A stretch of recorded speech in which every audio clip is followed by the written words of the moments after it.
What is up? I'm finally here. I was having problems with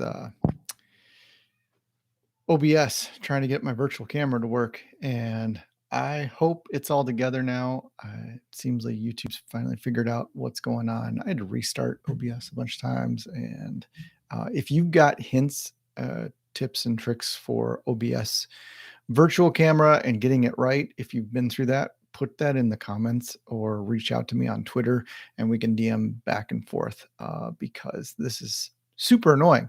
I think it's up and it's working. So give me a shout out if microphone stuff is off or uh, any problems like that. So I'm going to be switching around the camera a lot. We might even do some whiteboarding, but we'll see. Yeah, just a sec. I got to get one thing here. All right. So, where are we going to start off this morning? It's already afternoon here. So I apologize. I was hoping to get started sooner, but we're going to get going here. So let's start out with miner availability. Now, I haven't covered this topic in a long time because basically the network is growing by leaps and bounds. I remember when I started the People's Hotspot, I said, "Oh, we want to, go until it's the time to deliver is about till 1 month or less." And now we've got manufacturers doing drops, and they have the miners on hand. So that's a good sign for the network when they're building these miners without even money to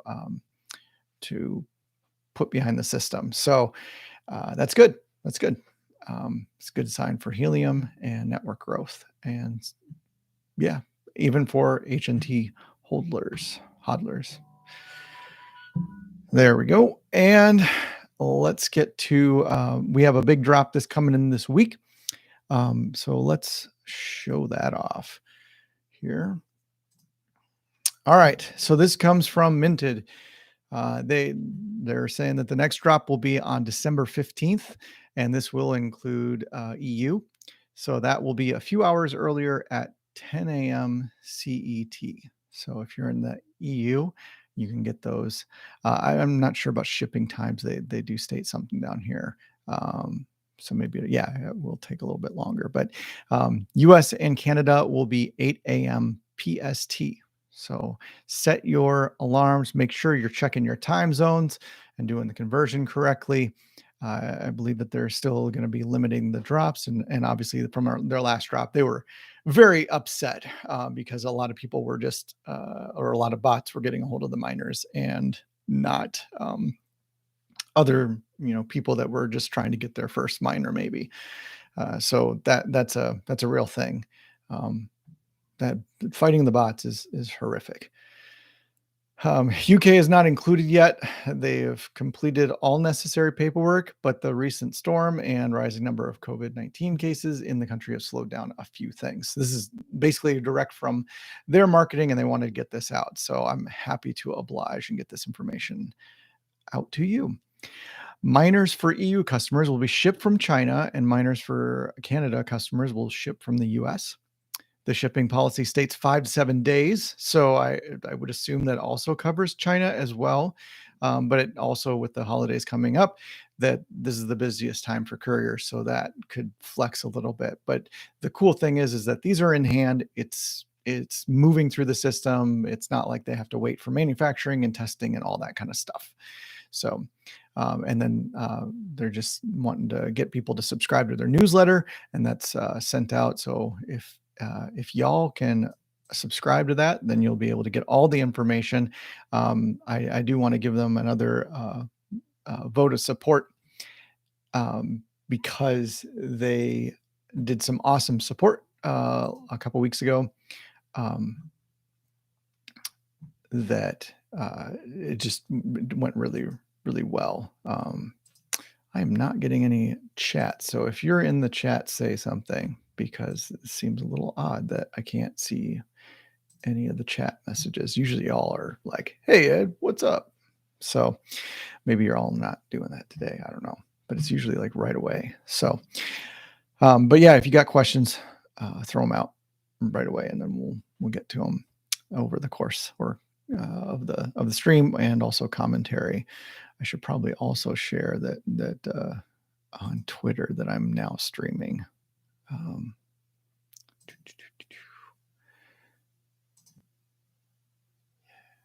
Copy that.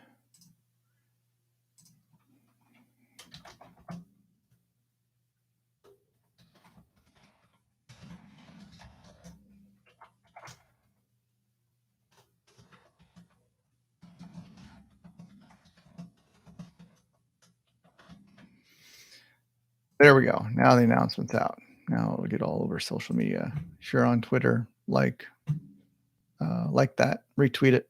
Let's get some more people in here. All right. The next manufacturer that I wanted to highlight is this new one, Get Networked. Their selling point is that they're made in the USA. And if you go to their website, I like surveys. So they are getting user feedback. So you can type in your information and then go through that and get the information. So basically, it's um,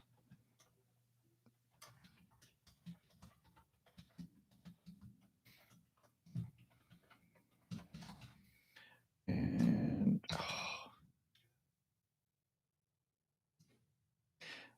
there we go. So I just wanted to show off this part. Um, So you can choose what's your preferred hotspot. So I'm guessing that as you fill this out, they will listen to what you would like and prioritize doing those miners first, and then obviously frequency as well and quantities, right? Because they want to go after what's probably most profitable. So definitely check this out. And there's even another screen in here where you can select all the things that you would or extra information that you'd like to include, like fellow YouTubers out there. You can probably throw in your information there on doing reviews and stuff. I've also reached out to them, and they just messaged me back, so they're excited to, I think, do a review. So that'll be awesome to get them the information that they need. So the going over this whole website though is cool. They're going to talk approaching data only hotspots and light hotspots. The timing I've heard, and don't hold me to this, but as far as I can tell right now, um, light hotspots are kind of targeted for March at this point. I've received unofficial word that discovery mode is disabled to February. So that would probably line up with a March deadline as of right now. So here's the the indoor hotspot data only. So data only, remember that data only will basically doesn't do the beaconing and witnessing. It will only listen for data transfer. So you can have a bunch of these in one location, and you're not subject to any amount of negated earnings because of that. It's just whoever gets the data first and processes it, there you go. And that's how you're rewarded. Now, the light hotspots will still do the beaconing. Obviously, they won't have the storage for the blockchain on there, but they're still having 32 gigabytes of storage. So, uh, th- and it's got a bunch of RAM on it. My question is, what is this doing? Like, why is it? Why like if it's a light hotspot and it's not, it's just doing a little bit of witnessing and stuff. It must be crunching some pretty big numbers or something to be, not storing the blockchain data, but still doing a lot. So I'm interested in hearing more about what is the utility of light hotspots after they come online. I have some theories, but none that I'd probably be wanting to share right now, just because it's absolute speculation. So, ooh, that's fun. Um, I was going to check for questions, but that was there. Now we can go look for questions. Still not having anybody in the chat. That seems very, very odd. Somebody reach out to me on Twitter if you cannot say something in the chat, because that seems really weird that if people can't chat.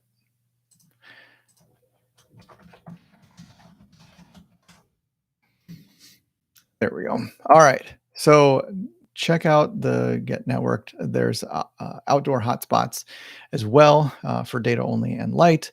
Um, and then there's some options that they're talking about as well: solar power, battery backup, and then an 8 dBi antenna. So um, it's a good sign when there's an 8 dBi antenna included. Um, so uh, that lends me to believe that maybe they're not getting 8 dBi antennas aren't getting nerfed or anything like that by POC v11, but we'll find out tomorrow, right? That's the um, as Helium announced that they'll be launching POC v11 tomorrow. So what we're going to see is it's just going to be really volatile. I believe that your earnings are going to probably go to one end or the other. They're going to go, higher, or they're going to go potentially to zero. Like if you're on those extremes of earning, uh, especially at the top, if you're at the top end, you could like lose a lot of your earnings potentially if you're either gaming or violating the proof of coverage rewards. If you're still doing a great job, then you might actually get a little bit more because if they take out all the ones that aren't providing very good coverage and all the rewards, and then that shifts to the rest of the network, well, then stands to reason that rewards would go up. So it's going to be interesting to watch how this rolls out tomorrow. All right, next up on the list. So that covers the manufacturers. I am getting a miner from SenseCap, just their M1. They're already working on an M2, but I'm looking forward. I think they have a dashboard as well. So I'm looking forward to recording a video on that and sharing that with you all. What else? I haven't paid too much attention to the other manufacturers. It's just getting so hard to keep track of every single manufacturer now, which is good. It's great for the network, and they just keep rolling. We're almost at 400,000, very very close. If I go ahead and check the number, it's always fun to mention the number. Yeah, 398,187. And if you're there's one of those miners here, minted miners, is not active yet. So I have more available, more that I can do things with. So that's always nice to have extra miners. Work through them, test them out myself, and go from there. All right, next, let's talk through some People's Hotspot stuff. If you don't remember, People's Hotspot is a program that I started back when I was it was about this time last year where we got the news that all minor orders would be delayed by back then it was only like a month or two. They just have to go back to China and get reworked, and then they'll come back and we'll get them. They're going to do it as fast as they can, and so on and so forth. And then it turned into a long wait. It ended up being 6 months rather than 1 month. And so out of that frustration, because I had a miner, but it wasn't mine, and so I'm getting a portion of those earnings. And out of that frustration that everybody was feeling, once I actually did get my first miner by starting a YouTube channel, the team at Helium said, "Hey, we like your videos so much, let's send you a miner." And then more manufacturers started sending me miners to review and talk about, and that's how the kind of this idea of the People's Hotspot, because I had my one, that was the most important one. I wanted to get a second one just to make sure, to put it at somebody else's place. But then after that, it was like, oh man, like obviously I could go into this as a business, but I have a day job too. So it was just like two's enough for right now. And there was so much need in the network to grow the network. So it was like, let's figure out how we can use these extra miners to grow the program. And so that's when I started the People's Hotspot. And basically the rules are 95% earnings to the host. And then you got to have a couple miners within range. And then you have to have an order in with a manufacturer. And you just send me that information, kind of yes, and then check for the order number, and send me that order number, and then you get in the queue. And then it basically just skips forward. It's like a pay it forward program. And so I actually did reach out to a tax expert this week, as crypto is kind of new to me in this over this last year. And while I've made a decent amount mining, I want to figure out how to do all the taxes stuff right. Which I know that there are a lot of tax tools out there. You can get on the Helium Discord and do some searching, and it's awesome. A lot of tools out there, but like there's some nuances because I have some miners that are overseas as well. And here I am trying to just be the nice guy and give a bunch of HNT away and just lend my miners around. But there might be some international stuff going on with that. Like, and so like the first CPA I talked to, he was like, as soon as I said international, he's like, nope, I'm out. And so that was great. He didn't want to get into it, but he was going to try and, I guess, had a group of his CPA buddies or whatever, a work group meetup thing. He was going to share my situation with somebody. So hopefully I'll find somebody real quick here. If you've got tax tips for the before the end of the year, let me know and put them down in the comments. Man, I'm still not getting any chats. That's really, really strange. I enabled them, so I'm not sure what's going on here. It's so sad. Oh, hey, there it is. Man, so for some reason it was like set on top chat, but then everything was getting filtered out. So hello, now I can see all your messages. All right, let's see here. Trying to check and see if there are any questions so far. How have your earnings been with the 5G miner? So it's important to know that there is no 5G mining anywhere at all in the world right now, like on Helium. Uh, so those Freedom 5 miners will not mine 5G because you have to have a CBRS radio attached to them. So you're at the only question related to that is how is the standard LoRa Helium mining working on the Freedom 5 unit? And I'd say that's just as good as any other miner out there. It's been right on par with all of my mining so far. Of course, as the network grows, I could say, well, I was testing my Bobcat like months before the Freedom Fi and it was making more. Well, that's because there were fewer miners on the network. So I can't compare HNT amounts before or after. Now you can look at witnesses and stuff, but again, the network is still growing, so witness counts are going to change over time. So it's really hard to compare apples to apples when you're doing that. So earnings are kind of as I expected that they would be. The key thing is elevation. So good question there. Again, I am seeing the chat now. Is the zero witness bug still going or is it fixed? I believe it's fixed. I don't know for sure. I thought I saw some information on the Helium Discord about the announcement. So, all right. So yeah, let's go back to the people's hotspot real quick. I want to cover things about that, and I want to share my screen here. There we go. All right. So the people's hotspot, you can look up any of the miner names and then get to the owner address if you've never done that. So here's an example of Puny Pecan Eel, and then you click on this little information right here, and you can see the owner. And so when you go to the owner, you can see, oh, there's the HNT balance right now for the people's hotspot. It's at 64 HNT. So that's about $2,000. Sweet.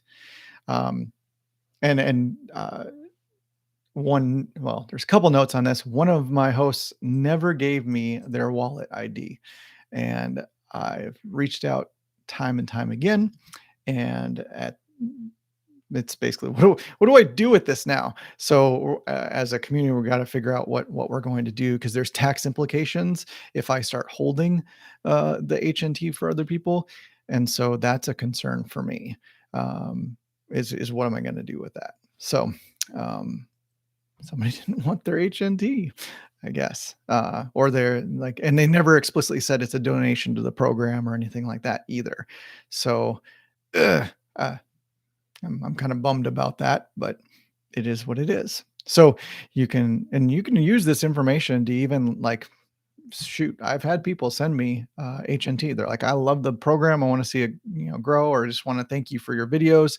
And so they send it to here. It's only been like, I don't know, between like 1 and 5 HNT per person that have given it. But it's kind of nice to just get some more money to support the program. All right, so let's go over each of the hotspots here. So this is quick vanilla Mandrill. This is in Australia.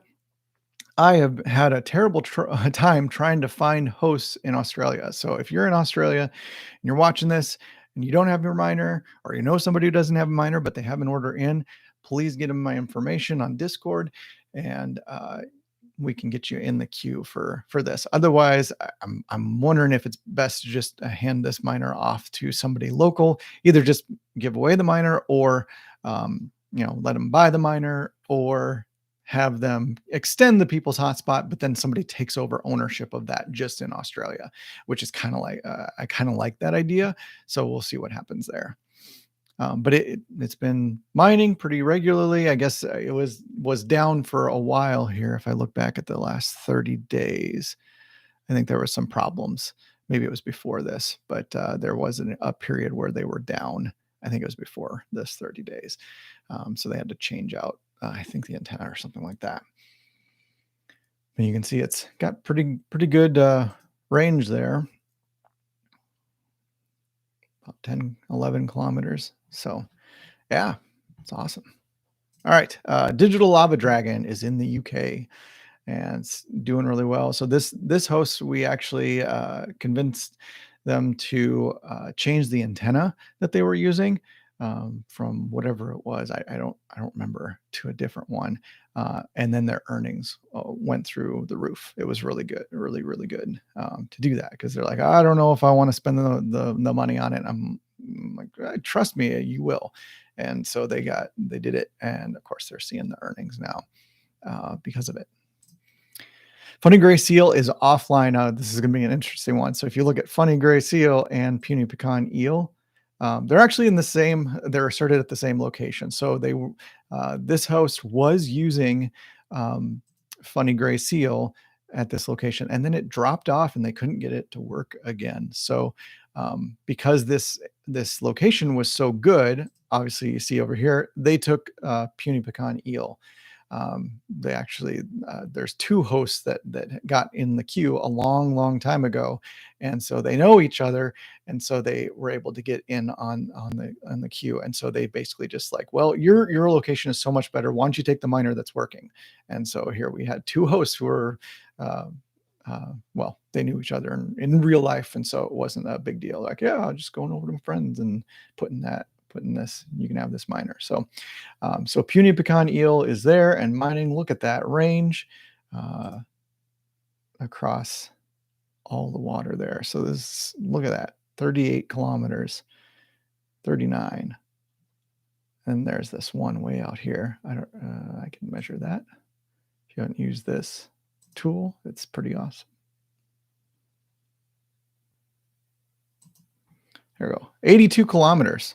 Holy buckets. Yeah, 82 kilometers. It was right there at the beginning. So pretty cool stuff. Awesome witness. Now I wonder if they also have a tower or something like that out there. So yeah, we have a little group that we chat back and forth every once in a while. It's been really quiet of late, because once people figure out their setup, it's really not usually a big deal.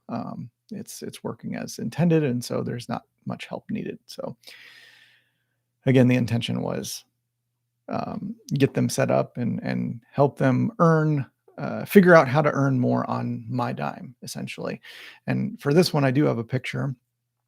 And they actually have raised it higher since this point. So you see it's just extending. And I think they extended it by another 10 feet up here. I don't know if they reinforced this. Of course, being in the Northeast, you got to watch out for hurricanes every once in a while. So I'm not sure what they've done, if anything, differently to reinforce this at all as it gets extended higher. But you can see the LMR 400 cable. So this is actually another person that got in the queue that just so happens that show to like do local installs, and they said they happened to mention my name, and they like, what, you know him? And so it was really just funny that how, yeah, they know me in real life and like connected everything together. So that was really funny. All right. Whoa, sorry. Forget to turn that off as I'm switching cameras here.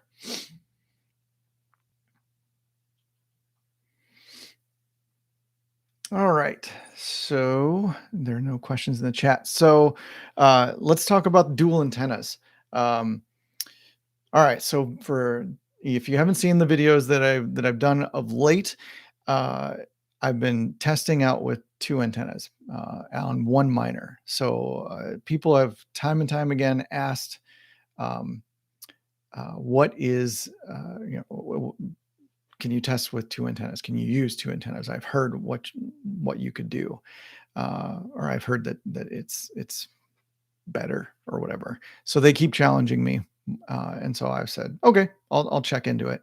And so I finally connected it up just off a splitter, uh, an RPSMA splitter inside the enclosure, and then that tees out, and then I have two small, um, whatever they are. Are they pigtails? I don't know what they're called, but they're basically mount on the top side of the enclosure. Um, so I've been testing that at the first setup I did when I first installed it, and I put it on top of my big tower. The first setup was with a 3 dBi antenna and an 8 dBi antenna on the same miner, and then I also put up another enclosure with 5.8 dBi antenna because I ordered all three. I still recommend that you get a bunch of different dBi antennas. And then I would have said work through discovery mode, and it would make it a lot easier to find out what's the best setup. But we don't have discovery mode right now. So I'm having to do things the old fashioned way of what we did before. Discovery mode. So basically that's how I set it up. So I had two antennas, the 3 dBi and the 8 dBi on one miner, and then the 5.8 on the other. And so at the beginning, um, so in the first couple of days when you set up a brand new miner, your earnings will always be a little bit higher. I think it's something to do with how uh, miners are onboarded to the network. And so they basically broadcast, I think, at a higher rate or a stronger force to figure out where it is, then dial it back down so they know what is the edges of the coverage. And so looking for strongest coverage, not necessarily the farthest out coverage, right? So so right away it went up. Like the earnings were awesome. I had like over 100 witnesses in one day, and that was off the two antenna setup. Then the other one went to like, I don't know, I think it was like either 50 or 80. Again, you'll have to watch the video I talk about a little bit about the numbers. I try not to mention exact numbers or beacons or exact earnings because it's we're looking at how do I take my findings and make it presentable, more presentable to you, because you don't have the same number of miners around you that I would have, and vice versa. And so I'm trying to do these in comparing uh, apples to oranges. And so I'm looking at percentages. So I know because these two miners are right next to each other. And even if you do that in the same hex and there's nobody else in that hex with you, then you're at least splitting your earnings at 50% per miner. So you can still compare one miner to another. And that's possible. So I did that testing for a week, and they kind of, like I said, were really high earnings at the beginning, and then kind of went down a little bit, but then kind of settled, and then one of them started dropping off, and where the other one was kind of constant. So the two antenna one was the one that was dropping off a little bit more, and so then I did all that testing and I said, okay, well then, and when I got the support as well from Minted, I threw the question out to them, like, what do you guys think about this? And they said, well, if you're using splitter, you're losing 3 dBi, which basically makes your 3 dBi antenna worthless. So basically I was doing all that mining on just one antenna is what they said. Um, but the interesting thing is that I saw miners that were close to me doing like it was witnessing with them, and this is where I might want to actually go to the whiteboard and do some diagramming here. Uh, let's see here. All right, so I'm going to try this. I hope that I'm not getting some. Well, hold on.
I did all that with no sound. I'm so sorry.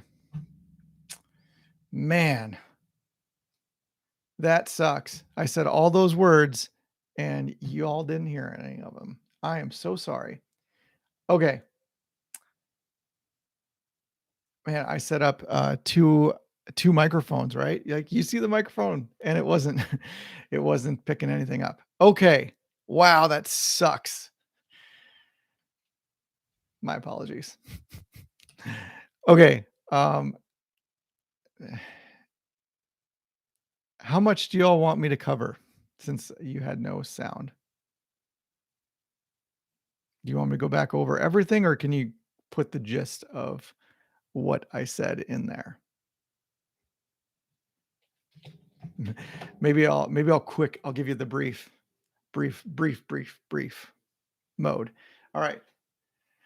Let me see if I can get this microphone a bit closer, and then I'll just speak up more. Okay, so I did. This was the 2 antenna setup, and let me grab the just as a key here. This is the brown circles, and this is the green circles. Okay. So what I found with the 2 antenna setup is that some really unique things happening on the coverage. So some lot more locally, which was what I expected with the 3 dBi. So I should say that this is this whole map right here is related only with the 3 and the 8 antenna. And then after the first video, I changed it to these ones in red. And then this is my speculation on what I might do for the next round of changing antennas here. Just number these 1, 2, 3, 2, 3. And that corresponds to each of the videos I've done on the 2 antenna setups. So you can see that that's where the range is. Now this was like within a few kilometers of me, and then the next bubble out was kind of this where things were kind of grouped. And so basically this 1 antenna setup by and large is around this middle zone. It wasn't to the highest witnesses or longest witnesses that I've ever seen, farthest out. It was just in this middle zone, and very few very close to me. But with the 8 dBi, as I tested, most of my mining has been done with an 8 dBi. I tested the 5.8 a long time back, and it didn't mine as much as the 8 dBi. Again, your results may vary, so I recommend having all 3 so that you can move between them. Discovery mode is best, but of course we don't have discovery mode. So I hope that suffices for a brief explanation since the mic was off. All right. That's the brief synopsis. If you've got questions, throw them in the chat.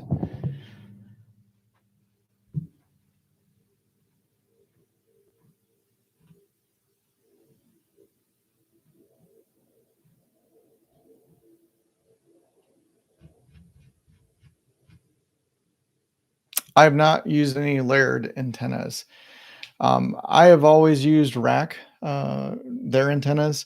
I've had a couple other manufacturers contact me and want to send me samples, and then the conversation kind of just went nowhere. Let's see here. I have used what was the one that everybody was touting at the very beginning? Nearson, the Nearson 9 dBi, and that just did not work. That was actually, I think, worse earnings than I was getting with the 5.8. But by and large, what I've read on, if you're going to use a splitter for the 2 antenna approach, is that you should be using a directional. You should be using directional antennas, and that's great for like a valley or a mountain range or whatever kind of setup. Is like you just need to cover these 2 areas or these 2 directions, right? Or if you live really far outside from a major city, then you could use a directional antenna pointed directly at that city, and then use an omnidirectional antenna for local stuff. So that would be the case where you could possibly toy with those earnings and see what you get off of that. Technically, I could probably do that and test it out. I don't have a directional antenna right now. Okay, put all my markers down. Let's go to the next subject, unless there's anything else on the dual antenna setup. More testing to be done, and just watching. It takes a lot of effort to go up to the tower and obviously do it safely, but working at that height is kind of crazy. So I'll show some pictures here in a little bit of that. As we transition to tower construction, there's been a lot of questions of, hey, what'd you do with your like, how did you construct your tower? Where'd you get it? All that kind of stuff. So I thought I'd talk about that in this live stream. Okay. Let's share the screen again.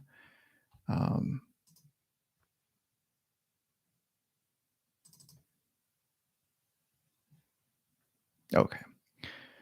Now I can share my screen. There we go. So this is how it started out. It's just a hole in the ground. Now I probably should have started with a different picture, but this was where my chronological sequence of photos began, and this was probably early November, I think. I can't remember what the date. I could probably check on the date on this photo, but yeah, okay. So my friend came over and started, who I actually got into helium, and so he helped me get going on this. And so um, so as I scouted around, I thought there was a couple different locations that looked good. I wanted it farther back, set in some woods, so that because the major complaint that people will get is like, I don't want that in my backyard, or I don't want that in my neighbor's backyard. So the more it blends in with the surroundings, the better it kind of is uh, um, for reasons. And I'll actually get into that here in a little bit after we go through these pictures. So basically, looked up online. Now I had already sourced my tower at this point, so I bought it on Facebook Marketplace. I just found it used for $300, and normally these things are going for probably $1,200 to $1,500, brand new. And so I was already saving a lot of money by finding it used. And then there's a ton out there. Like, if you really wanted to do this, I'd say watch this whole video first before you just go order one off of Facebook or whatever. Find somebody, just because you need to know what you're getting into. You definitely don't want to just go whimsy into this at all. Um, there are some obviously safety risks, and also city ordinance risks and stuff. So yeah, so let's just keep going through the pictures here. All right, so I kept digging, and one of the most helpful tools at one point, because a shovel didn't work anymore. I had to get this really long bar for like breaking through concrete, and so basically just stabbing it over and over and over again to break up the hard clay, which is good, because as you get further down, you got this nice base. And one of the natural things that happened by doing this all by hand is that it ended up being quite level, at the end, at the bottom, because I was digging on kind of a hillside. In this picture, I believe, if I think about this, I think that this side over here was higher than this side. I have to double check that. It's one or the other. Maybe this side was higher. Anyways, so it was at a slant, but then so my concern was having an absolute level tower, and so this kind of helped me as I was hand digging it to get it to be as level as I could. And then I wanted still a really good base, and concerned about drainage, so I got this multi-purpose gravel to put down as a base. So just materials getting ready. And then this is how you mine, right? This is how you mine helium. This is a big joke. I sent it to a couple of friends, and we all had a good laugh about it. I think I posted on Twitter too. I can't remember. So yeah. So just progressing in the depth of the hole. I think one of these days I didn't take a picture of it. That's too bad. There was a squirrel that had fallen down in here, and it was super weird because I don't know if he got injured or what, but man, the squirrel looked like not like he had rabies, but man, it was kind of concerning. So I had to figure out how to get the little guy out. And even after he got out, I tossed some things down there that he could climb up. He ended up like flipping out because I felt so bad. I had to scare him out of there. But he flipped out, and then he was so used to running around on the inside of the circle that once he got out, he kept running in circles. So felt really bad. So after that, I threw some stuff down in there every night when I left it, so that any animals could climb out on their own. So yeah, it's basically just getting deeper. Here now, I've actually had to rebar. I had to widen the hole a little bit, and this is rebar that I picked up from a local hardware store. I hand bent all of this into circle shapes. It's not the best, but I guess you can buy hoops from places. Although if you contact any construction place, they're not going to tell you, or they're more than likely not going to do a one-off sale to you just because it's not worth it. They're not going to do a custom design for you, all that kind of stuff. So I kind of just looked up some YouTube videos and looked up.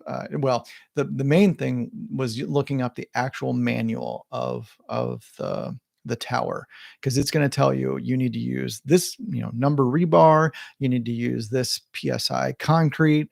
Those are the key things that you definitely need to get done, because like, right, there's code behind that, and then also like structural reasons why you want to get all that right. So that was what I ended up doing for the uh, rebar. And so these are spaced, and I probably went a little overboard on this because I wanted it extra strong, extra reinforced. As far as I know, I probably didn't need 3 or 4 of these, but I found that out afterwards. Um, Let me go back and just check to see if there are any questions so far. How deep of the, let's see here.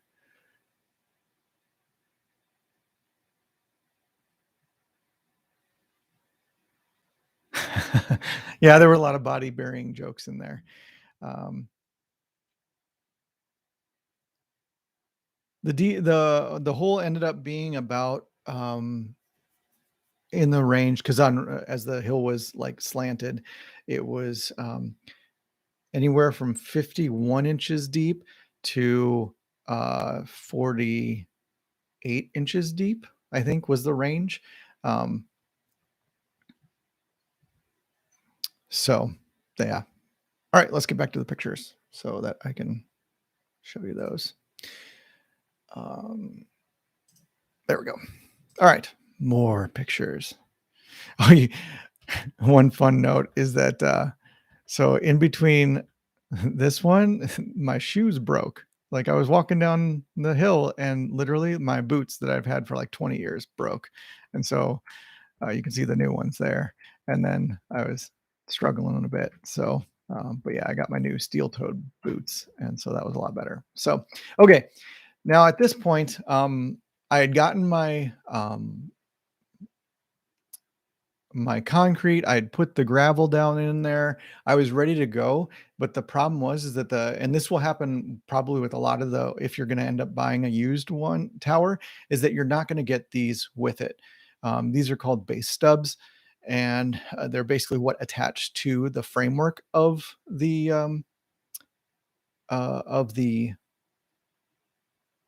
whole antenna.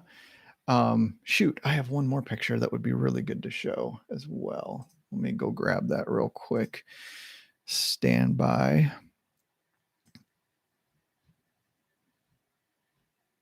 I should have had this right away in the beginning. Um,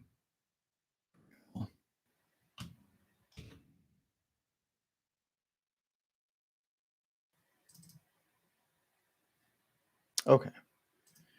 So here was the tower that I sourced, that was used. So it came in 5 segments, each 8 feet in length. I asked them like, "Hey, what do I need to transport this?" And like, or I asked them how long it was, because if it was 8 feet, then I could put it in my van, and if it was more, and they said it was 10 feet. And so I didn't know how many sections there were and stuff. So I just heard 10 feet and I'm like, oh, okay, I have to rent a car. Uh, then in getting there, I saw that it was actually in 5 pieces. So that was an easy win. Um, or it would have been easy information to calculate at that point. So that it would have fit in my van. So I ended up renting a car, and so spending extra money that I didn't have to because I didn't know what this was. So when you're buying them used, check the number of sections. Try and ask them like for a model number or whatever. That will help you in figuring out what you need, and as far as how to transport it. So on this biggest section here, at the bottom, this is where those base stubs attach, which is what I was getting to in that previous picture. So these things, the base stubs are usually embedded in, or are always embedded in concrete. So basically, when you buy it, you're probably going to have to buy the base stubs brand new at that point. So um, let's see here. Now I want to go back to where were we at? This one. Okay.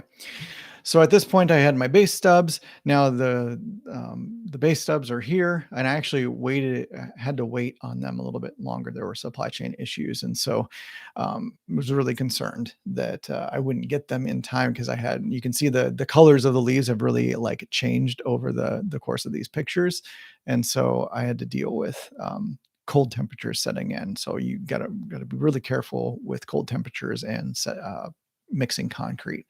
So I looked up all the advice I could get, and consulted others on what I should do as far as mixing concrete, temperatures, and forecasting. And I had to pick my days, because they were quickly running out as to how when I could um, logistically, safely, whatever you want to call it, um, pour the concrete. So I didn't hand mix it. I rented an electric mixer, which was, I thought about at least getting a screwdriver attachment and mixing my own concrete. I'm so glad I didn't, because it ended up being way more concrete than I thought. And I had gotten a bunch and then ended up waiting a bit longer to get more concrete, because I thought that I had the right number of bags, but then I ended up calculating again, and I needed way more bags than needed. Um, One other problem that I entered, or that I had, is that I think it was on this right side here. There was an old tree that was rotted, like it was a root, and I didn't even know it was there until we started digging. And so the hole was a little bit wider at that point. So I ended up, you'll see in later pictures, putting some reinforcement on that side, because I didn't want the cement to come in contact with that rotting wood, because it was just basically, you don't want roots in encounter or weaving into the concrete at all. So you can see that I've got the gravel on the base there, rebar, and then I wanted to get a nice circular finish to this. This still may have been the wrong call, but I got a fire pit that served as a circular base for the concrete. So just to kind of contain everything for the little bit that it was above ground. Majority of this is below ground, but I wanted a nice level surface at the top. And so that's lifting this all up. You'll see it in a little bit of how I ended up covering it. But I want to stop for questions as we're going along here.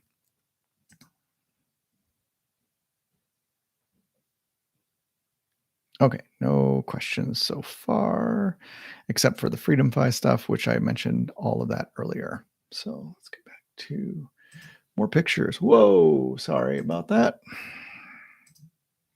It's fun stuff trying to go back and forth with this. Okay. Next picture. So this was, I'm so exuberant. This is before I started pouring the concrete. And I think this was like at, I don't know, 3 or 4 o'clock in the afternoon. I took off of work to start doing this because I had basically snow was in the forecast.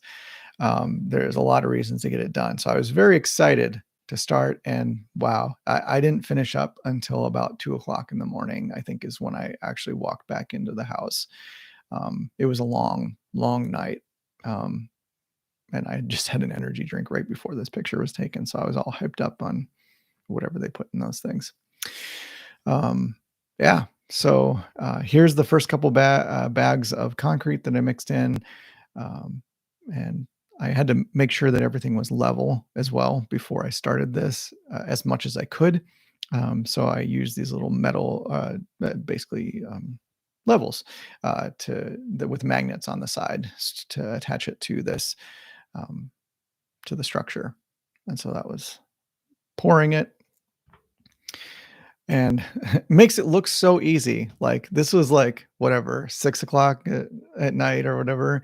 Oh yeah, I just got it done. But that was a lot of work. I think at 11 or 12 at night, I hit a wall and I thought I was gonna die, but I didn't. Here you can see on the right, I put some boards in there to reinforce the concrete because that was where the root or trunk was going of the old tree was going down. So I brushed it to give it that. You can see it's kind of glistening in some, but I wanted to so I swept a broom over it. So I got all the way up to right below. So this was the reason why, like, let's say you bought, the tower from me. If I had to take it down for some reason and sell it to somebody else, I would just disconnect these bolts and then you would have to find your own base stubs again because I'm not digging that up, or at least I don't want to. Um, yeah, so that's the bottom or should say the top of the concrete. Now here you can see the levels that I used in trying to get it level. So that's pretty good. I mean, obviously just a little bit, but obviously a little can go a long way if you're talking about 40 feet up in the air or 50 feet up in the air, how much of a deviation that is. And keep in mind as well is that these are still a little angled. So it's not going to be perfectly level in the end. So you can see here that they were still um, a little bit out, but I wasn't too concerned because the way I pulled them out to kind of say, okay, this was close enough. So each one was about the same kind of offset. So I was okay with it. One of the things that I did in here, because as snow when rain was coming, is I put up this canopy, and it was just a cheap canopy that I got at Walmart or whatever, to kind of protect everything. And then I ended up poking holes through the canopy with the tower, not intentionally, but it just happened. So then this is basically a couple days later. I wanted to go at least a week without touching this at all. And so I actually still have these tarps and stuff over it to try and encourage um, that to set correctly. I think it was like 28 days for everything that they recommended so that it would hit full strength. And even then, it still takes longer than 28 days. But it's the first couple days have to be like no freezing temperatures. And so some stuff I read was like mix the concrete with warm water, like really warm water. So yeah, I have video of myself carrying hot water out there at like midnight. But yeah, so it's still covered.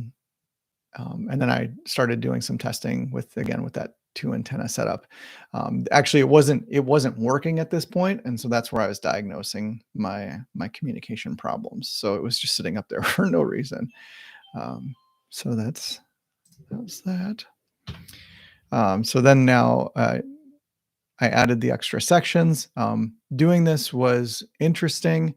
I had a full, safety gear, and then I would strap either pull the sections up on this rope that I used also for climbing, or I would just use one of my safety straps to strap it to the section of the antenna I was pulling up, and then pull them up one by one. The first section was the hardest to get on. If I go back a picture, you can't really see it here, but uh, this first section that I put on, it did not want to go into there at all. It was really difficult, but every other section went on just fine. So in this picture, it looks like it's leaning, but that's just because of the perspective of the camera. It actually is quite level up there. I was really surprised at my results of being diligent to that whole process as I was putting the antenna up, and I shared this one on Twitter. Very excited to have it all the way up. And so then there's the miners as I first installed them, with the two antenna approach. A lot of people noticed that you can see that the top pipe there is let's see if I can have another one. Yeah. So you see the top pipe is here, and then I didn't quite get everything all the way to the top. And so a couple people were calling me out because hey, I'm losing out on some height. Um, and so I was trying to do some quick testing. I ended up replacing this pipe because this is just a 6-foot section. And I felt I could get away with a 10-foot section in here. So it actually has two anchor points, one at the top and then another one at a plate right here. And so then you can raise and lower. So you can lower the pipe, and then tighten it and then put on your miners. And then once you feel like you're good to go, then you can raise the whole pipe up and raise everything up to that level. I'm going to pause here for some more questions.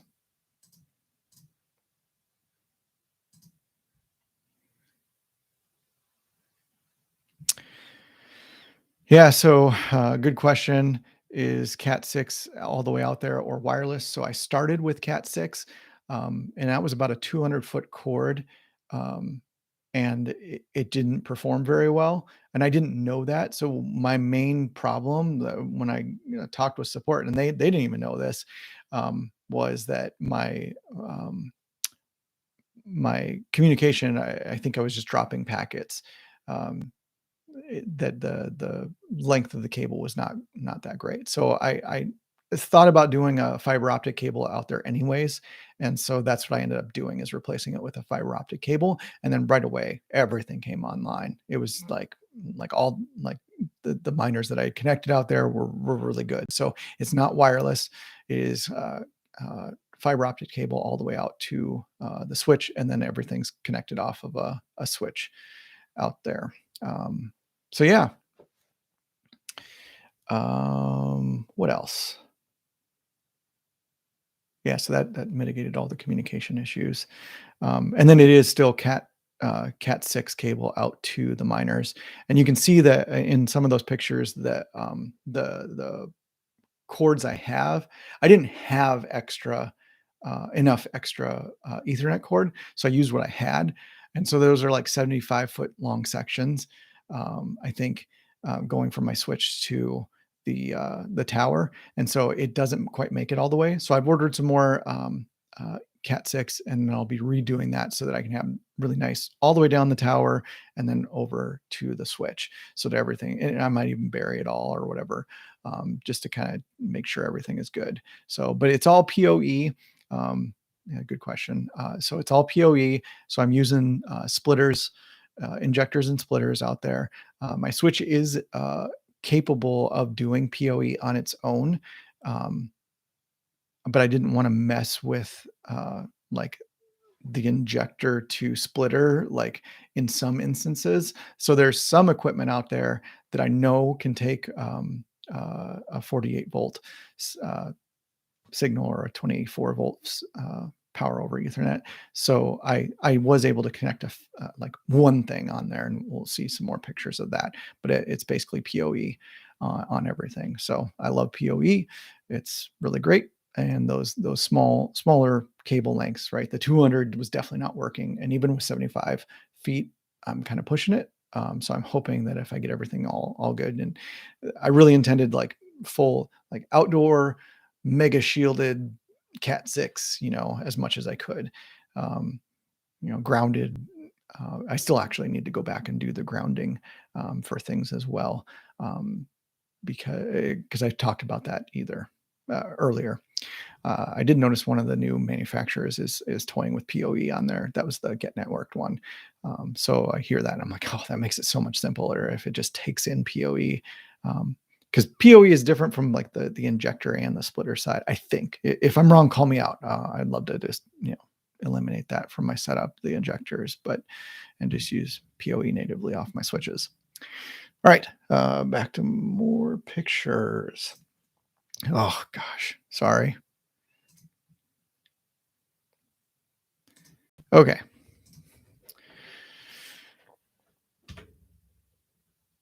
All right, where am I at here? Okay, so this was still with the 3 dBi and the dBi fix. So if you listened to all the stuff earlier, when I didn't have the sound on, this is what I was explaining my tests at each level. So that was the view from farther away. It looks like it's really wooded. It's a lot better up at the top. I think I included a picture of what it's like to be up at the top looking out. Um, and looking at the skyline. So there's still a couple of branches up there, but by no means is this a bad thing. Yeah, it's going to mess with your signal a little bit, and this is a concern on my five. Like one, eventually, if I do get the CBRS outdoor radio, like this may be a concern.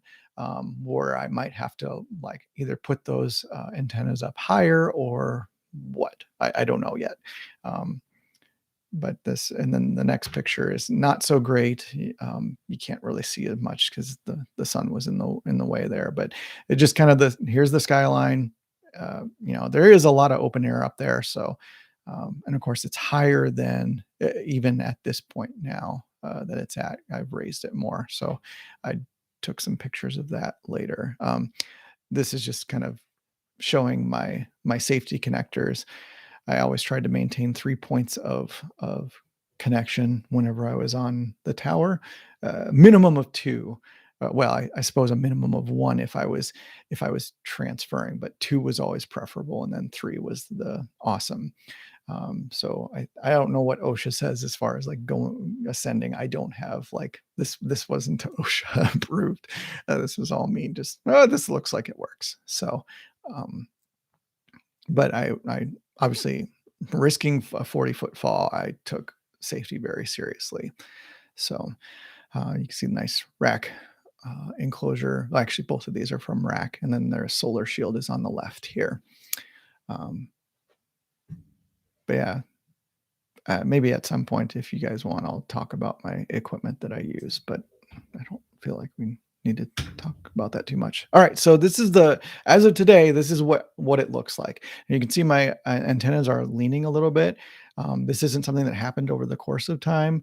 Um, I think that they've actually in doing this since the beginning. So I still got to do some work on leveling it. So again, shout out to always second guessing your setups and revisiting them. I still need to climb up there and adjust.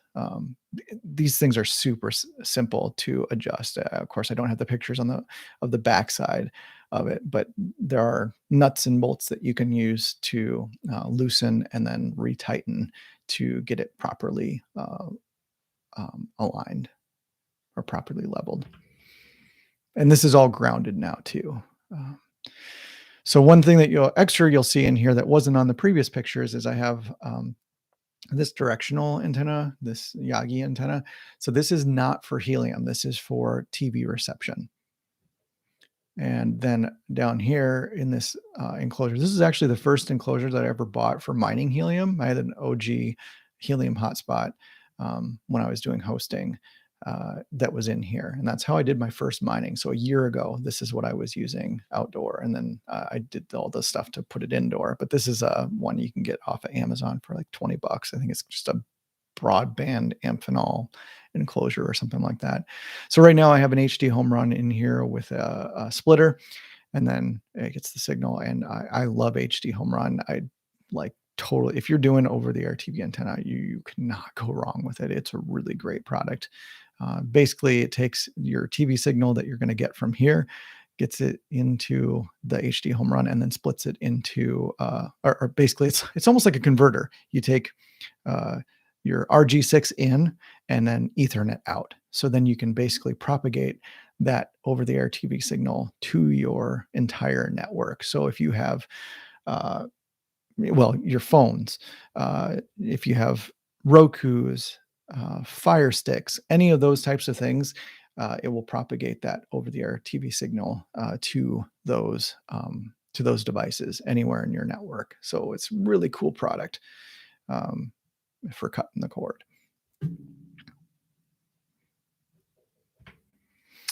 So just some different views. I tried to get close up and far away.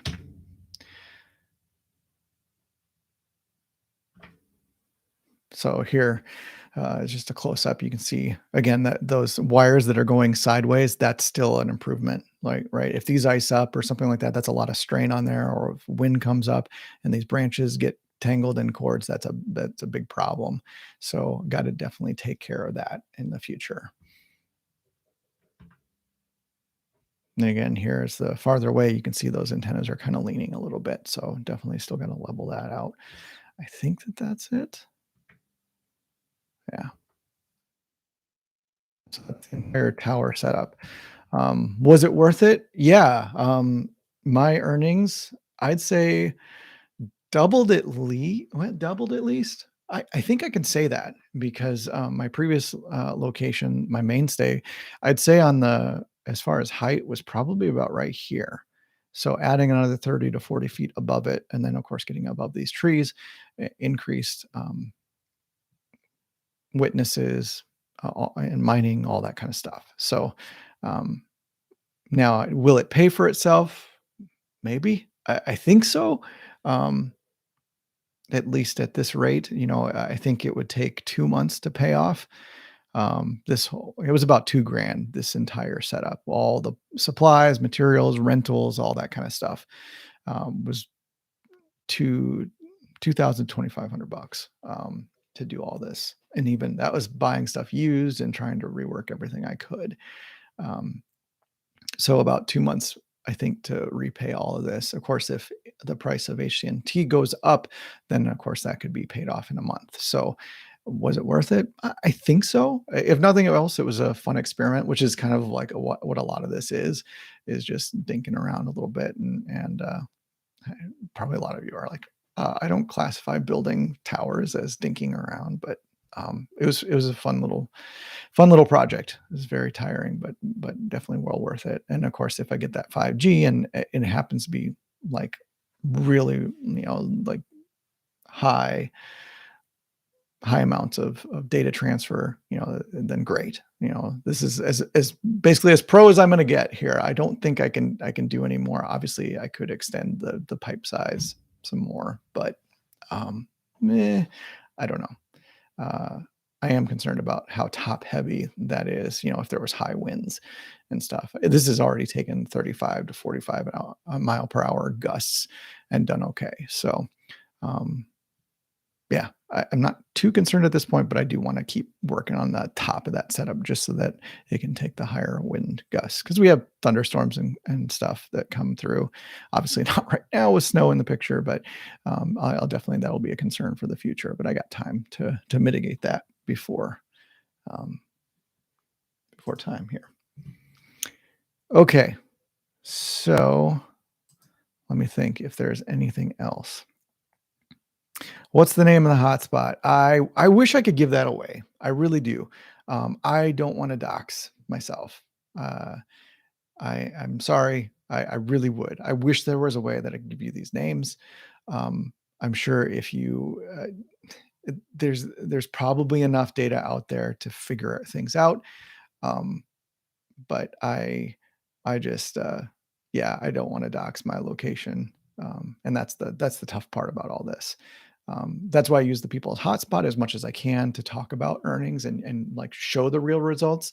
But this one I like is tough. I would love to go over all these results, with you and share the tower names and stuff. But I'm sorry. I value my privacy in some ways, right?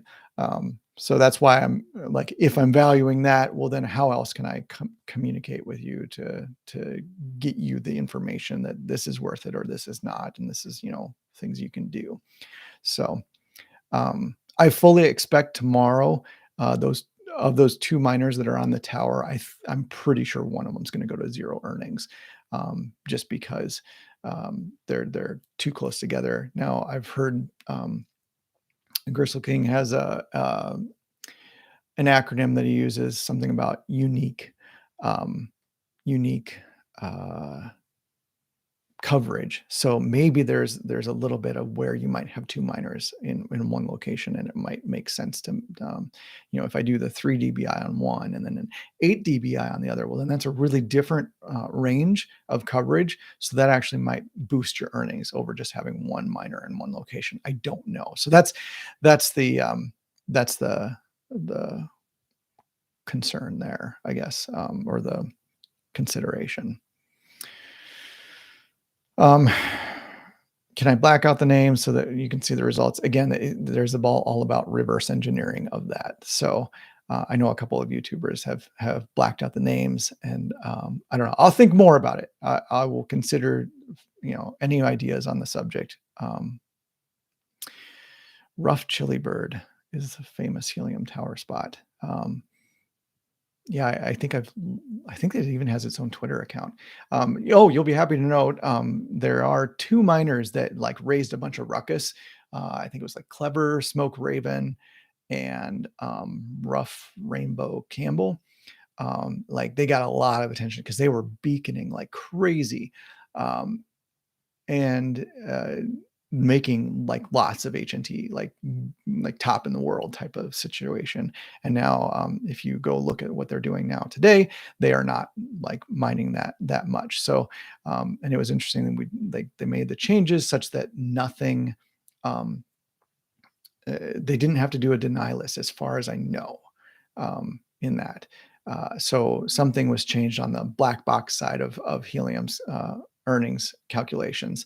So um, so that they're mining definitely much lower now. And I don't know if because they didn't want it, I don't think they wanted to do the deny list, but that was like a potential thing to put in place. So um, how should Helium encourage people to put miners in uncovered areas as opposed to near cities? I think I mean, obviously we can change that, right? We can create a HIP and start changing how coverage is rewarded. It's going to happen naturally. I think with POC V11, that's going to happen regardless. Is that it will be incentivized to grow outside the network, right? And if you get that organic growth, that's where like even there might be YouTube videos of me saying it early, but really is the edges of the network are the money zones, right? Because they tend to grow. Like you look at every city center and they're overpopulated, like Chicago, Minneapolis, all these big cities are overpopulated with miners and such that it's affecting transmit scales or whatever, the reward scales. So having on the edges of those network and then catching the wave of helium as it passes over, well, then that's the prime helium zones. You can also, if you have enough miners, you can go out to the middle of nowhere and make your own network. And then it's really great. You can mine, and choose your placements, all that kind of stuff. It's kind of pie in the sky thinking. It was a lot tougher for me at the beginning because nobody knew what helium was.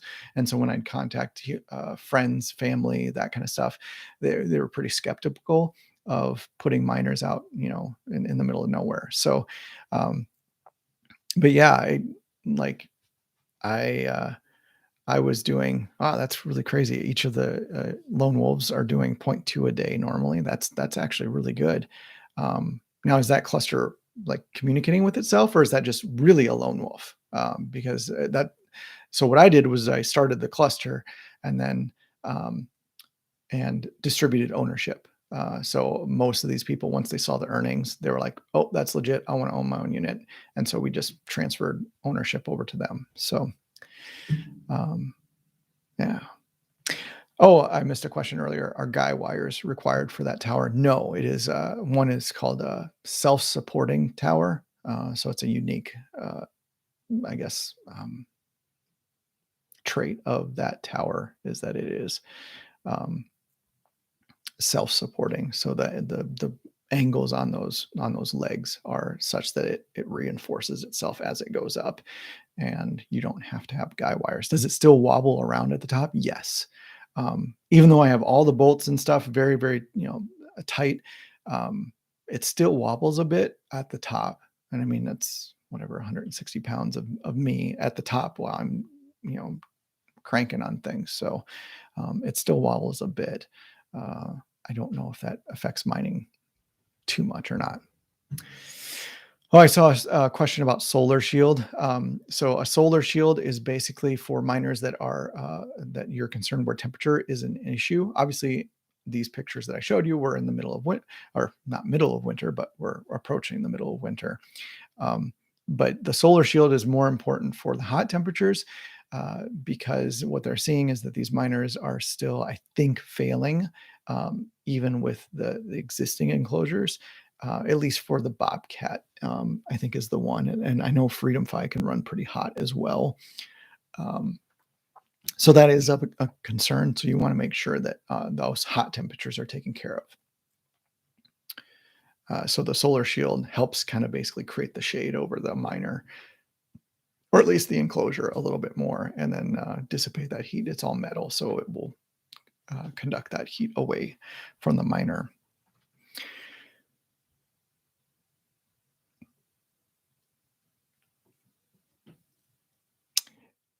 Yeah. So the observation is, I wonder if they should make loan wolves earn slightly more to encourage expansion. There was a thought earlier to taking away um, part of the reward structure that was naturally going to go away at some point. I believe it was just the act of challenging.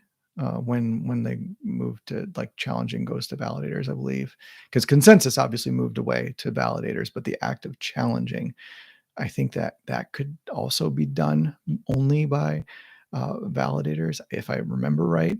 And so there was a portion of the proceeds that were like debated on as if we should, if they could move that off to potentially lone wolves.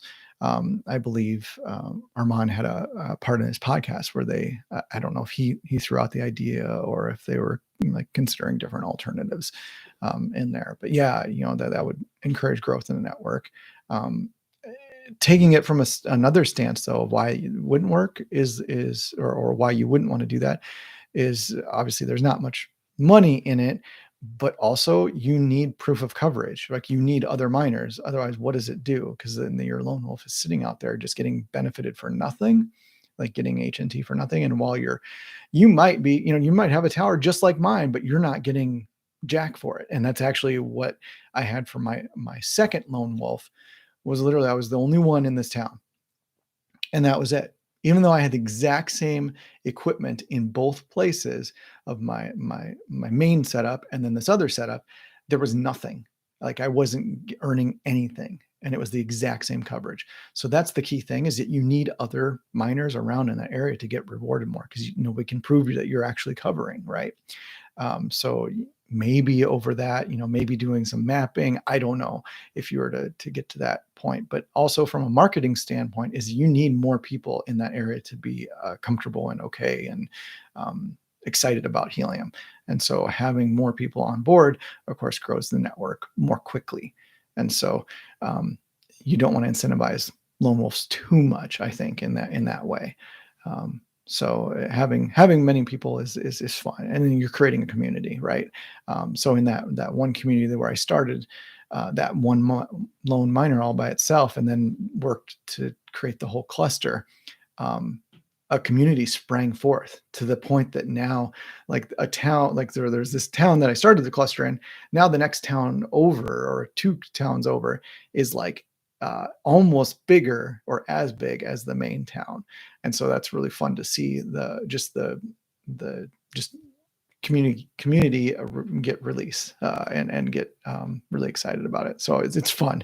And like all of that, like I really, like I think I own only one of those miners now still. And so that's the fun part, is like seeing the network growth and then seeing all the ripples of what it happens from there. So it's fun to even look up like old places like I went to high school or wherever, like friends on Facebook, and seeing their communities.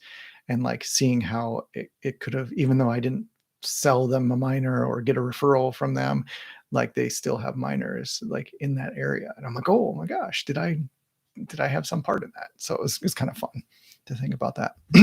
Wow, we're at like an hour and a half. I need a drink. Like, I'm just gonna drink water. I know everybody wants me to drink beer. Okay, so I talked about towers, talked about the dual antennas, talked about miner availability, talked about the people's hotspot. Oh, there was another huge topic, and I'll try and just go through this really, really, really, really briefly, about towers. And I'm going to do this um, for a town, obviously different from mine, again, to protect my privacy. So we're gonna. I wanted to touch on tower regulations. Um, and ordinances. So one of the things that you'll probably want to check on first, obviously homeowner associations, HOAs, as you, um, uh, they have their own rules and regulations. They're not so fun. But the key thing on here is that city ordinances. And so let's dive into that. And so what town do I want to pick? And so I have some friends who used to live in Olathe. So that's Kansas. So we're going to go look at Olathe as the example on this. So I'm going to share my screen again, and we're going to dive into the just what you should look for in how to find ordinances, and then also what you should look for in those is key terms in that. So we're going to go to a town that like I'm not familiar with and see what their regulations are. So let's get to that. Bring that up now. I didn't do the screen and screen thing, so I'm winning. So again, this is Olathe, Kansas. Obviously, I don't live here. I like if anybody does live here, I'm not calling you out. I like this is just well, let's get some suburb type of thing and look up things. So you can just Google your town and then ordinances, and there's a lot of platforms out there that will have the entire ordinance system encoded and available on the website, right? So here, I'm just going to click on all documents, and then there's a big gigantic search box, and then I can just you can search for wireless communications, and that might give you some information, but like obviously we're looking at towers, so maybe a better one to do is search tower um,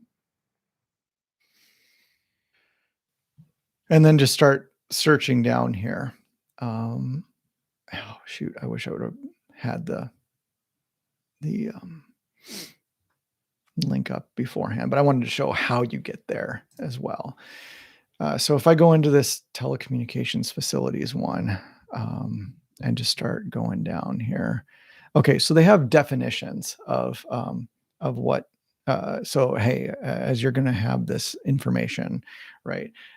It'll say well, like it key terms are definitions, right? They want to what is the definition of an antenna like per this ordinance? What is the definition of a like radio or frequency or whatever? That's very important to see where this law applies and where it doesn't. So here you can see if I was looking down and like, okay, I'm building a tower. I want to throw up a ginormous tower. Are there any limitations on how high I can make it, where I can put it, all that kind of stuff. So you can see here, this section does not apply to, and if I scroll down here, antennas used by residential households solely for broadcast radio and television reception. So you can see that like probably my normal setup, that I was using for the HD home run, that's television reception. So this basically doesn't apply to that. Again, solely, that's another key word here. So technically, this is where Helium could start, and IoT stuff could start bending some boundaries and get taken on. And I'm sure that there's at some point maybe some concern about this, and where Helium might have to take on some legal stuff if it happens to bust somebody's bubble or whatever, or big telecom decides that they're going to take it on instead of I think the utility of helium is such that this is not going to happen, because I think that the companies can't build the 5G coverage unless they get us to do the work for them, and then they of course pay us for that, via the utility of helium. So a little bit of the legalese, and by all means, I'm not a lawyer, so don't take this as legal advice either. We're just trying to do our due diligence in building these towers and figure, if you are going to do this, and figure out what are the stipulations, or even for rooftop antennas. So you can see again here, television and FM radio broadcast towers and assorted associated facilities. Facilities owned and operated by a federally licensed amateur radio station operator. So again, talking about radio. So they define things like cellular, paging.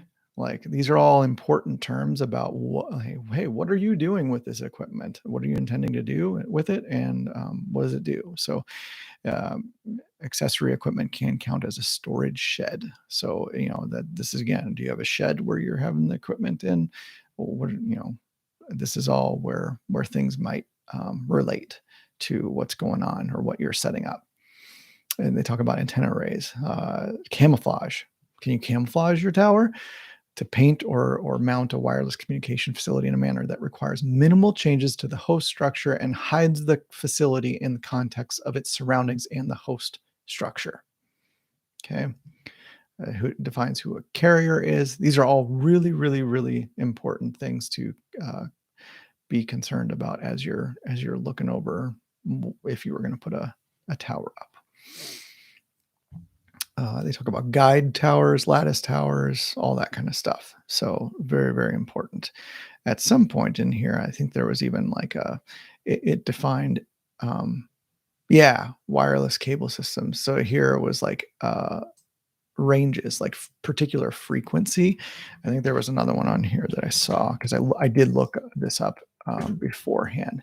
Cellular is defined transmitting and receiving voice that operates in the 800 megahertz spectrum. So again, these are ordinances that probably might need to be updated if it was just codified into law that could support the helium frequencies. And okay, well, these are all free spectrum from like the federal government, and now acknowledges this. So can ordinances even somehow make it illegal?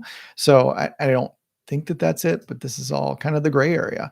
And I love the gray area. Like, let's figure it out so that we can, make things legal where they need to be. And of course, the best is freedom. So, okay. So let's see here. General requirements for if I'm going to build a tower or facilities, right? I can't have it on existing poles. So I'm sure that there are some helium setups out there that are on telephone poles. And this would be like they're allowed allowed at the following locations. So, this might be a concern that it's mentioning those. They are allowed in wooded areas. So that like if I was to have a mix of or a list of things that I can check and say, oh, I'm okay. If I was building this tower, the one that I put up in Olathe, then I would be okay there. All right. Telecommunication facilities must be concealed within potential space or existing structures, disguised to look like another type of facility, like a flagpole, clock tower, tree, or okay. So just stipulations on it. Setbacks. So residential zoning. Well, this would be where I would be at, right? If I'm just doing this in my backyard or whatever. So here's an interesting thing. They actually name. So the height is the structure measured from the base of the structure to its highest point, excluding the lightning arrestor. So that's interesting. We know about those. So again, that's what defines your height. So now as they're talking about setbacks and where to, how high of an antenna, now you know how they're saying how they're basing the height for a tower. Accessory structures. Can't can't exceed 560 square feet in an area and 12 feet in height. So again, more stipulations. So if you have a shed that you're housing your equipment in, that might be of something of concern if you are building a shed. Whereas if you're, if you already have a shed and it's not that high, well, then you're okay. But what if you have your equipment in your home? Well, then that makes it different too. So um, that's kind of interesting. These are some, again, gray areas.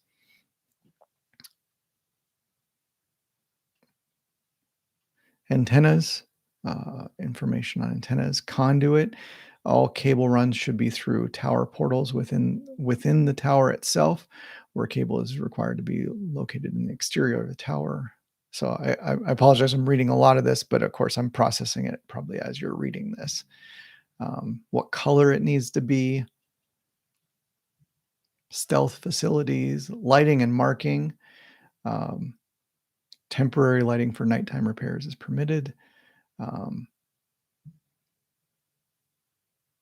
they must not be lighted or marked unless it's required by the FAA or FCC.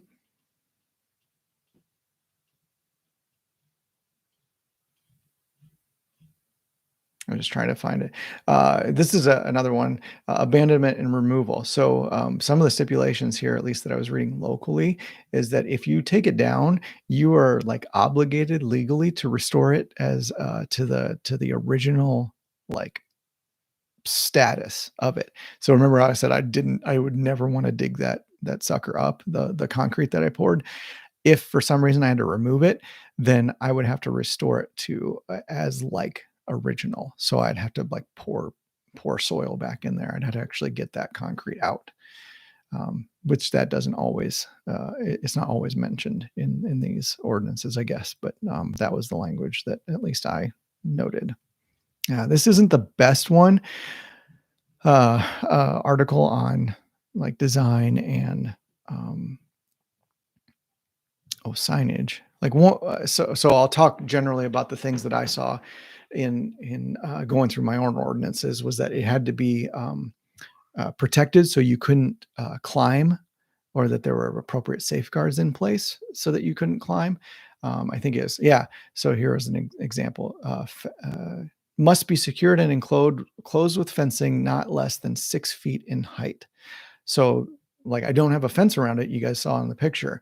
Now, if I put anti-climb panels on there, which some uh, things do, some towers have, is that suffice? So we got to dig into these as far as like, if you're going to do your own stuff. Otherwise, maybe you might have to enclose it and have that in. Well, okay, is there a particular height where this, if it's less than, I don't know, 40 feet, is this required or not? So you gotta kind of click on these links and dig into the definitions of everything. I want to pause and go back to some questions.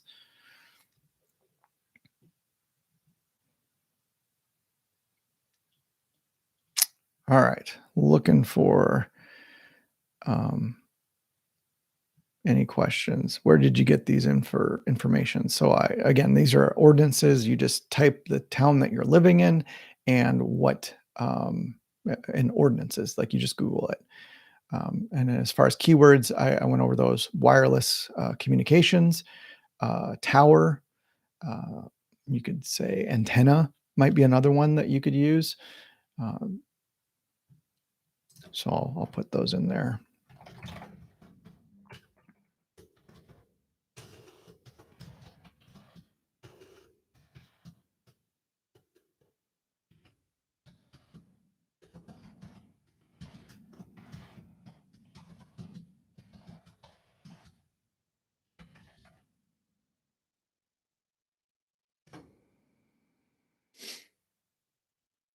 That will help give you some information on towers. Again, we should want to have things as legal as possible. Those ordinances are there for a reason. Case in point, for a different reason or story entirely, was a place I used to live near where I used to live. There were two houses, and one person, their garage, their car or some garage, I think it was the garage door opener, caught on fire, and then burnt down the garage. And so, because of the fire code, Of course, the fire didn't get into the house. It, I think, did get into the attic, so the whole house had to be basically redone. But the key thing was looking on the next house over, next to the garage, and all of the siding had melted, but I don't believe that there was any windows on that side of the house. And there's a reason for that, is that building codes enforce, like, basically those fire safety mechanisms just by how they're designed. So when you're thinking so to take this back to the tower um, example, is if somebody climbs your tower and then falls off, then who's liable? Or what things should you have in place just to guarantee the natural safety of people, right? Anybody would feel horrible if a kid climbed the tower and fell off and got injured, let alone died. So these are the things that we want safeguards in place for. And so I've found some anti-climb panels for that tower, so I'm going to be ordering those. They aren't cheap; they're like $500 brand new. But of course, I have kids. I don't want them to be climbing it. So any safeguards I can put in place, I'm definitely going to do such a thing, because that's important for safety. Um, so yeah. Other advice I would say is look at the guide for your tower. Um, I, so maybe I should actually go look up the guide to mine.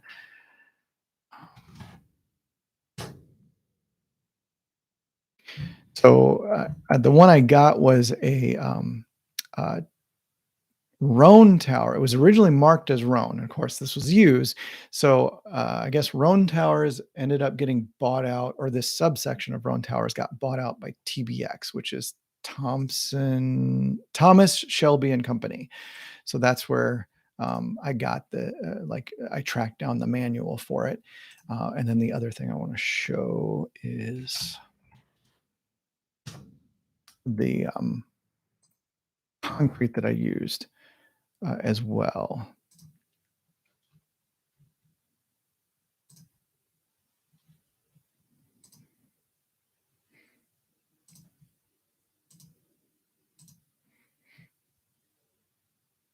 Okay, so we have, let me share my screen here.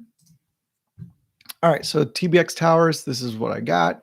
Um, on here are the heights. So you can see that's a 40-foot tower is the one that I got.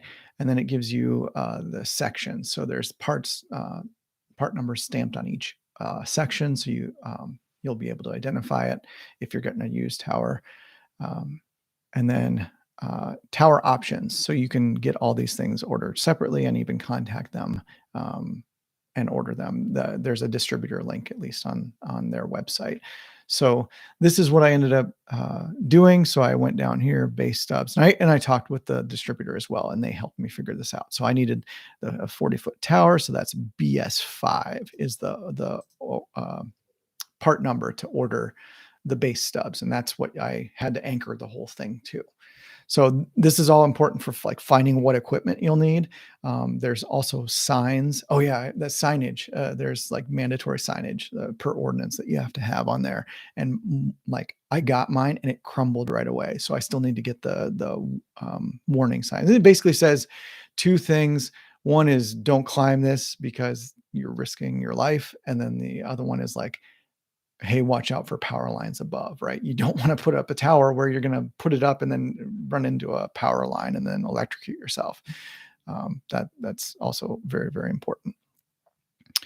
So each of these other things is, top and rotor plates. Here's the anti-climb panels that I talked about. And then there's somewhere in there's the warning signs as well. I think the TAC WS is actually what it is. Warning sign stands for, or WS stands for warning sign. So this is what this is not what it looked like for me when I got it, of course. But this gives you all the information that you need, and advice, all that kind of stuff is really, really important to read this on your tower. And it gives you a lot of the information you're going to need, bolt sizes, and where you can get them. They actually, somewhere in here, it says that you can even get extra parts at a local hardware store for some things.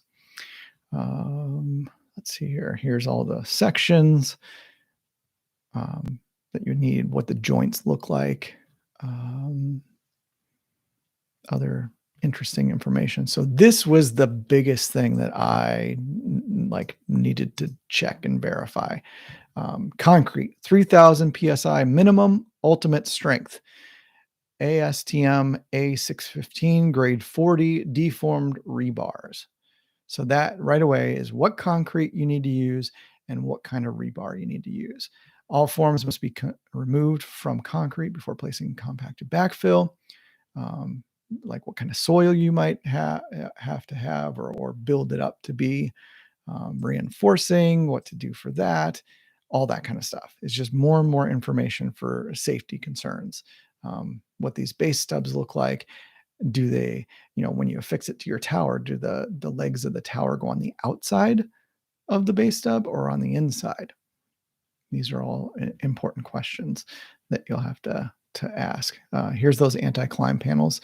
So definitely going to want to get those for myself. And then there's even attachments that you can extend off the tower and have more antennas or something like that off of there. So yeah, so looking up information on your tower is super important. The other one that I want to mention is the concrete. So this is what I just got at a local hardware store. You want to look at I think the technical data sheet. Let me verify. Yeah. So this was the big one. So I looked over the PSI and it was 4000 PSI. I think that's mentioned here as well. Yeah. Final strength, 4000 PSI. Vehicle traffic within 72 hours. Well, I'm not doing vehicle traffic, but the foot traffic was important, and then finding the depth, of course, was important. But then reading through every single line of this was super duper important. Like right here, preparation applications for best results. All materials should be stored at between 40 and 80 degrees, 24 hours prior to installation. So I had to watch this because there was one night where I think basically I had to delay the start of my project until it had been 40 degrees for 24 hours because I had to wait because it was freezing a couple hours before. So I had to time it right. It gives you what's some other important stuff in here, like how to calculate how much you'll need. Where else? Mixing, yeah. How to do the mixing precautions. Somewhere it talks about basically that you have to. Oh yeah, no rain in the forecast within 24 hours of application. So I had a concern about that because there was some rain, so I had to have. That's why I got that canopy. And then I doubled as protecting my concrete as well. And then it can't protect from freezing for 48 hours. And so this was my big concern was here because I had snow coming. I knew it was going to be freezing temperatures. So that's why I use, and this is like a one-off, like you can't do this in the middle of winter. This was just the first time that we ever entered any freezing temperatures. I put on the hottest water I could get out of my tap, and then use that almost exclusively to keep. And we already had the ground temperature pretty warm as well. So those are the two things I did to do it. But you can only do that basically at the entrance to the kind of winter season or fall season. You definitely can't do it coming out of spring and into summer because you're gonna have to wait for the ground to thaw more. So it gives you all more information as far as curing, how long you have to wait. And I think somewhere in here it says it gets to 2000. Yeah, here it is. At 7 days, you're at 2500 PSI, and at 28 days, you're at 4000 PSI. So really you shouldn't have your full load on your tower for at least using this concrete for 28 days. So otherwise you're taking some risks. So all important information to review on if you're doing your own tower. So let's see here. What other things do we need to cover? Go back for questions. We're going to try and wrap this up. see here. Does anybody experiment with the 2 GB RAM Bobcat? Oh, yeah, I can answer that one for you. So I haven't experimented with it specifically. However, Bobcat has on their blog. Their blog is awesome. If you haven't read it, you should go look it up. I didn't even know it existed until because I get occasional updates or like through their Twitter or whatever, but their blog is awesome. They actually go into the difference between a 2 GB and not. They basically say there's no difference. You don't have to go and purchase the 2 GB one because like the 1 GB one or the whatever the standard one is going to perform horribly. Like they're saying that they've done all the research and they showed exactly what the results are. And so there's no difference between the 2 GB and not. So, all right. I think that's it. We are almost at 2 hours. This is the longest stream I've ever done. There was a lot cooking here that we needed to talk through. And of course the tower one I knew was going to be a really, really long one. So, I appreciate sticking around and listening in. Hopefully this will be really, really helpful to anybody putting their own tower together. And if you ever need any help with that, or you want to ask some questions, obviously I'm not going to go pour some concrete for you. I had enough of that. I don't know if I'd ever want to do that again. It was fun to do once. But yeah, definitely share this with your friends and anybody interesting about that. Who could I answer your question regarding the 2 antennas in Bobcat? So I would assume that would work on any miner. You're just you're just using Helium's, it's RPSMA, and you're dividing that connection to 2 RPSMA and on the splitter, and you can do that on any miner and try it out. Again, I'm not advocating that just yet. If you go back and watch the beginning of the video, when I talk about it's probably the middle part of the video now, about coverage and when I did the whiteboard stuff, I would really recommend you checking that out. I don't know if it's profitable yet, but we'll see. Jury's still out on my testing, and if you were to do it, how you do it best. Obviously, we know that the directional antennas would be the best setup for it. To help you get the highest earnings off of a 2 antenna setup on one miner. But as far as omnidirectional antennas doing that jury's still out on that.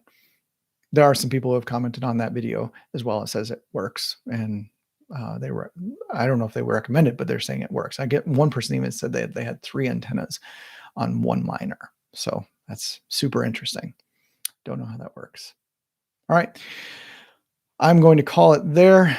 Thank you very much for watching this live stream. I know that viewers have dropped off, but again, it's about the 2 minutes that you need to hear. So appreciate your liking and subscribing. If you also want to drop me some HNT as part of thanks, you can always drop that back to the people's hotspot. Again, you just look up one of the miner names that is on Explorer, one of these, and you can get the QR code right here. So it makes it super simple to drop me some HNT, and that goes to the community fund. And the community votes on funds. So if the community votes, they're like, hey, Ed's been doing a great job, let's give him 10 HNT or something like that, then they would vote on that, and then I could transfer that over. So yeah, appreciate your attention. Appreciate your excitement about this. We're going to keep building this network and just do awesome stuff with it. I can't wait for what's coming. A little bit of what's in my mind as I'm waiting for CBRS stuff to come in is that I'm thinking about getting back into coding on my sensors because I'm just having to wait. It's only another month, so at least.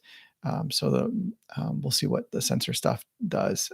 That's the utility of the network, and that's where it's at. So building towers and coverage is awesome, but long-term we need sensors and stuff to consume this information on the network. So, and pay us for the work that we're doing, right? Not just doing proof of coverage. Data transfer is where it's at. So, yeah, I got a sensor idea, and I want to see what happens, what comes of it. So I got the dev kit here. There, I still got it. I haven't done anything with it for a while, but yeah. And I'll of course share my learnings there and how I can code some stuff. So once I get that done, I'll let you all know. But thanks again for watching. Till next time, carpe diem pestis, everyone.